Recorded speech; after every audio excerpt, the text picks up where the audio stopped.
Welcome to Daily Lenten Reflections for Monday of the 5th week of Lent. Today we shall reflect on the theme, Judge No One. The very purpose of our creation is to give praise and reverence to God for His unending goodness to us.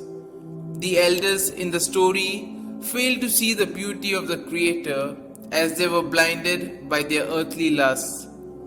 This makes them sin and put a false allegation on others.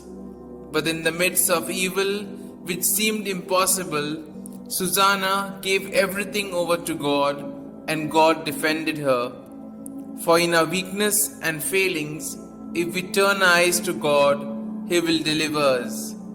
In the Gospel, Jesus exposes a common sin, a desire to punish the sins of others while ignoring one's own sins. Jesus invites all of us to examine our own selves rather than putting others to the test.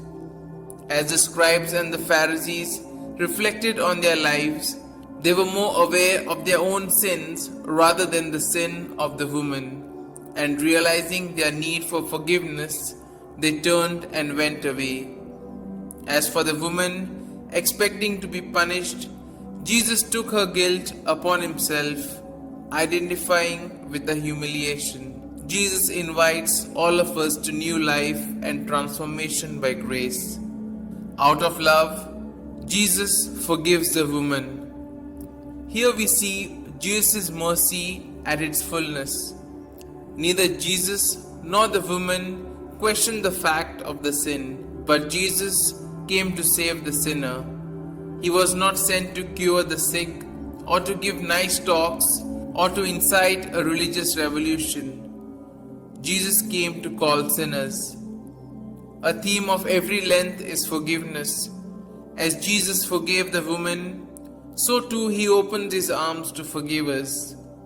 We are already forgiven if only we ask for it. All we need to do is let the forgiving Father touch us and we are reconciled. The ability to forgive easily is a gift. Whether it is children or a spouse or parents, we must learn to forgive and forget. It takes humility to forgive as Jesus did.